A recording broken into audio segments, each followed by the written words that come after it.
ॐ गङ्गातरङ्गरमणीयजटाकलापं गौरीनिरन्तरविभूषितवामभागं नारायणप्रियमनङ्गमदापहारं वाराणसीपुरपतिं भज विश्वनाथम्। श्री करोली शंकर महादेव की जय। प्रिय भक्तों, प्रिय मित्रों, जनरली सामान्यतः यह देखा गया है कि जब हम कोई पूजा पाठ करते हैं तो उसमें कंटिन्यूटी, निरंतरता क्यों नहीं बन पाती है।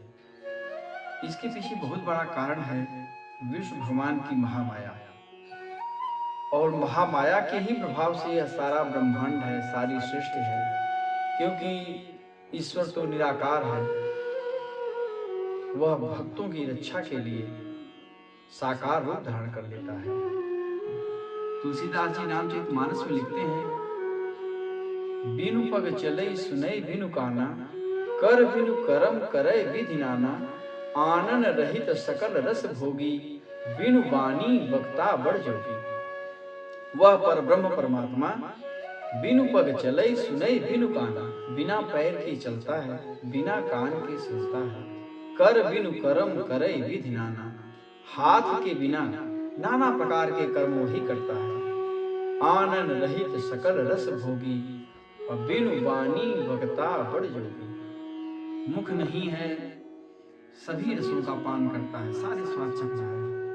और बिनु वाणी वक्ता बड़ जोगी, जुबान नहीं है लेकिन वह योगियों की भांति वक्तव्य देता है। तो ये महामाया कैसे काम करती है? जब परब्रह्म पिता परमात्मा स्त्री रूप में ही प्रकट हुआ, आदि शक्ति जब प्रकट हुई तो उनका रूप क्या है? पहले ये समझ लीजिए कि जब हम ओम कहते हैं तो जब हम ओम का उच्चारण करते हैं तो इसमें महादेव, तीनों त्रिदेव, ब्रह्मा विष्णु महेश, तीनों देवियां, महाकाली, महालक्ष्मी, महासरस्वती, महामाया और ओम का जो अंग बिंदु है, पर ब्रह्म पिता परमात्मा जो निराकार है, इन सबका एक साथ हम नाम लेते हैं, उच्चारण करते हैं अगर हम ओम का उच्चारण करते हैं। जैसे ओम में जब ओम हम लिखते हैं तो प्रथम ओम ब्रह्मा, फिर वहीं से विष्णु, फिर पीछे महेश, और फिर जो चंद्राकार है वो महामाया है, उसके ऊपर जो बिंदु है वह परब्रह्म पिता परमात्मा है, वो निराकार ब्रह्म है। वह स्त्री भी है, पुरुष भी है, उसका कोई रूप भी नहीं है, सारा रूप उसी का है। तो अब मैं बता रहा हूं कि जब ब्रह्मा विष्णु महेश ध्यान करते हैं, ब्रह्मा जी ध्यान करते हैं, तो सरस्वती जी जो चंद्राकार स्वरूप है, सरस्वती जी वह बीड़ा बजाती हैं, ब्रह्मा जी अपनी दुनिया में आ जाते हैं। अपनी दुनिया का मतलब माया में, सरस्वती की दुनिया में आ जाते हैं।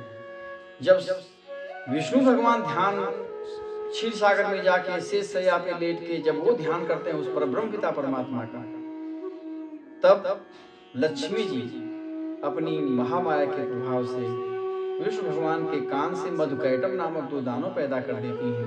वह संसार में उत्पात मचाने लगते हैं। उस उपद्रव को शांत करने के लिए विष्णु भगवान को जगना पड़ता है। शिव जी इनकी समाधि लग जाती है, लेकिन जब इनकी समाधि लगती है और जब बहुत ज्यादा हाहाकार मचता है तो इनको जगाने के लिए कहीं कामदेव अपना काम बाण चला देते हैं, कहीं माता पार्वती उनका पूजन कर रही होती हैं, और शिव जी की भी समाधि भंग ही हो जाती है। तो ब्रह्मा विष्णु महेश की समाधि भंग होने का जो सबसे बड़ा कारण है वो महामाया ही है। और महामाया के विषय में महात्मा तुलसीदास जी लिखते हैं, माया बस नर सकल गोसाई, नाचत नर मरकट की नाई, नट इव कपट चरित कर नाना, परम स्वतंत्र एक भगवाना। माया कितनी प्रबल है कि शिव बिरंच कहूँ मोहई, को है बपुरा आन, अस जिय जान भजहि मुनि, माया पति भगवान। यह जो विष्णु भगवान की महामाया है, यह ब्रह्मा विष्णु महेश तीनों को मोहित करके बैठ जाती हैं। शिव बिरंच कहूँ मोहई, को है बपुरा आन, अस जिय जान भजहि मुनि, माया पति भगवान। और इसी माया से बचने के लिए सुमिरि पवन सुत पावन नामू, अपने बस करि राख्यो रामू। बजरंग बली हर क्षण हर पल राम राम राम राम राम राम की रट लगाए रहते हैं कि सावधानी हटी दुर्घटना घटी। थोड़ा सा लापरवाही हुई कि माया तुरंत प्रविष्ट कर जाएगी। तो जब ब्रह्मा विष्णु महेश उस पर ब्रह्म पिता परमात्मा का चिंतन करते हैं और उनके ध्यान को भंग करने के लिए महा सरस्वती, महालक्ष्मी, महामाया, आदिशक्ति पार्वती यह माया के रूप में बाधक बन जाती हैं और उनके ध्यान को भंग कर देती हैं, तो हमारे आप जैसे साधारण पुरुषों के लिए भक्ति भजन आसान नहीं है। इसलिए कहते हैं कि पूर्ण गुरु के शरण में जाइए और गुरु की कृपा से माया भी दूर हो जाती है। लेकिन शर्त यही है कि गुरु पूर्ण हो, और ऐसे ही पूर्ण गुरु हैं हमारे करौली शंकर महादेव। अगर आप उनकी शरण में जाते हैं तन मन धन से, सच्चे भाव से, पूर्ण समर्पण से, तो आप सारे बंधन को काट के, सारी बाधाओं को काट के आप उस पर ब्रह्म पिता परमात्मा का साक्षात्कार कर सकते हैं।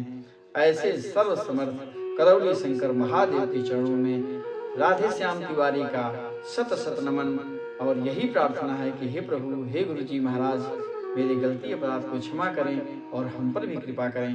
प्रेम से बोलिए पार्वती पति महादेव की जय। गुरुदेव तुम्हारे चरणों में मथुरा प्रयाग और काशी है। श्री राधा रमण के चरणों में मथुरा प्रयाग और काशी है। संतोष गुरु तेरे सेवक हैं जो धाम करौली वासी हैं, वासी हैं। श्री राधा रमण के चरणों में मथुरा प्रयाग और काशी है।